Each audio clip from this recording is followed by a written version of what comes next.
guys, hope you're doing well and welcome to another 5-minute English. Make sure to subscribe to our channel to get notified when we post a new lesson. First, firstly, and at first. What are the differences and how we can use them in our own sentences?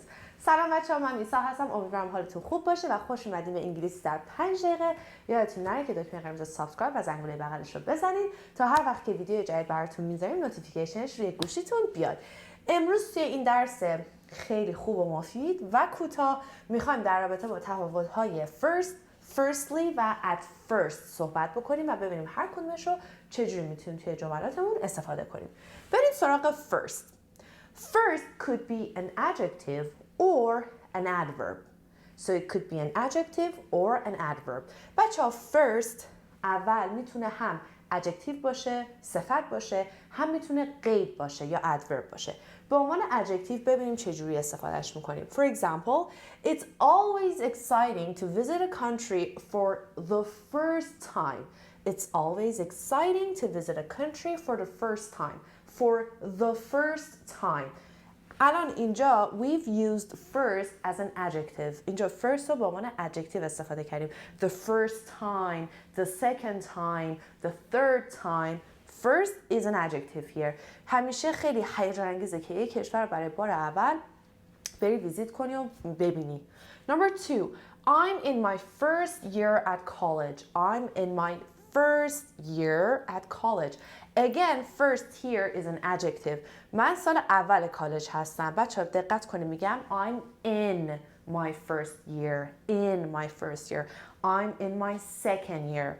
Number 3. His second book is better than his first. کتاب دومش از اولش بهتره.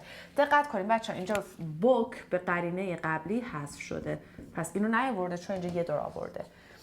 ولی با این حال همچنان first با اینکه noun بعدیش نیومده و به قرینه حذف شده همچنان adjective.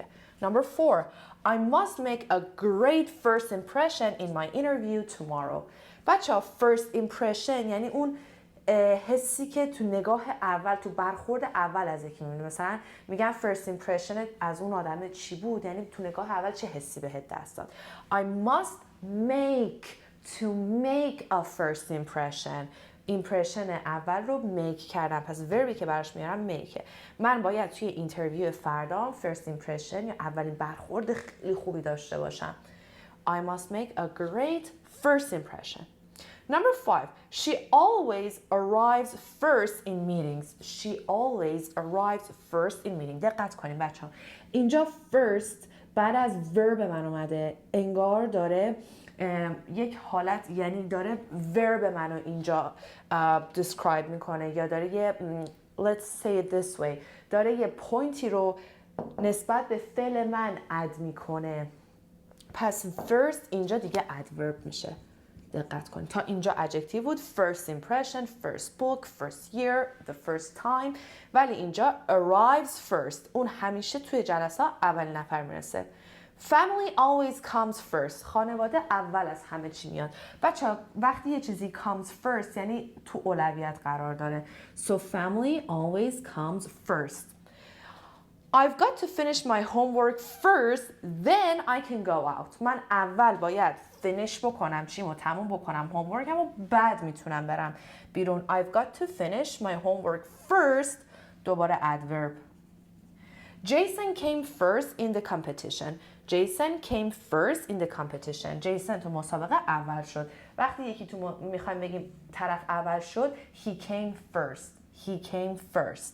دوباره adverb. You go first. مثلا توی راه مسیر میخوایم بریم یا دو نفر با هم همزمان میرین تو میخوای بگی ببخشید شما اول برین. You go first. You go first. تو اول برو. خب پس first به عنوان adjective و adverb دیدیم. حالا بریم سراغ firstly. بچه‌ها firstly خیلی آسونه. وقتی میخواین چند تا نکته رو بگین ترتیب بدین. اول از همه، بعدش و سپس. خب اون اول از همه firstly. Firstly, I'd like to thank my mom for all she's done for me. اول از همه میخوام از مامانم به خاطر تمام کاری که برای من کرده تشکر کنم. There are 2 reasons for this decision. برای این تصمیم 2 تا دلیل وجود داره. Firstly, blah blah blah. Secondly, blah blah blah. Firstly, let me introduce myself. اول از همه بذارین خودم معرفی کنم. A says, where do we start? از کجا شروع کنیم؟ B says, well, firstly, you need to consider your budget. اول ببینیم بودجه چقدره. خب بچه ها یه نکته بسیار مهم. اینجا میتونین firstly رو با first عوض بکنین. یعنی به جای firstly بگین first. That's absolutely correct. کاملا هم درسته، ولی این یه ذره فرمال تره. این فرمال تره، این less formal. مثلا برای رایتینگ های بگو آیلستون firstly, secondly اینجوری بگین. و آخرین عبارت at first. At first. At first, when I moved to Canada, I was homesick, but then I started loving it. اولش وقتی اومده بودم کانادا هومسیک شده بودم، احساس دوری از خونه و تنهایی میکردم. But then I started loving it. ولی بعدش شروع کردم به اینکه عاشقش شدم. خوشم آمد ازش. At first اولش میخوایم بگیم اول دو تا اتفاق که افتاده اولیه رو میخوام بگم. At first when I moved to Canada I was homesick but then I started loving it. عاشقش شدم. اول پس همسیکه بوده، بعد اون احساس عشق بوده. He called for help. No one heard him at first. He called for help. No one heard him at first. اون درخواست کمک کرد یا کمک خواست، ولی اولش هیچکی نشنید صداشو. But eventually ولی بالاخره two women came to help. دو زن اومدن که کمکش کنن. At first no one heard him. اولش هیچکی نشنید صداشو. I didn't like the job much at first. یا at first I didn't like the job much. میتونین هم آخر بیارین هم اول بیارین. That's absolutely correct and it's up to you که کدوم رو انتخاب بکنین. So I didn't like the job much at first or at first I didn't like the job much. اولش خیلی از اون کار خوشم نمیومد. بچه‌ها معمولا وقتی at first رو میگین بعدش یه باتی داره. At first blah blah blah but then انگار میخوان یه جوری contrast رو بگین. For example, at first I couldn't get along with him on my first date or on our first date, but then I figured out that he's really nice or he's actually a nice person. Okay, so at first.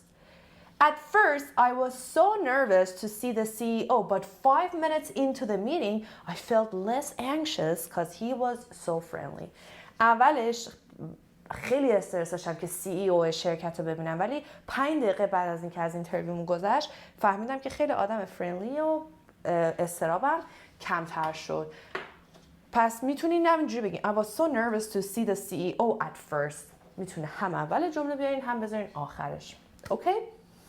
اینم از درس امروز. امیدوارم که لذت برده باشین. Till another 5-minute English. Love you guys so much. Take care. See you soon and bye bye.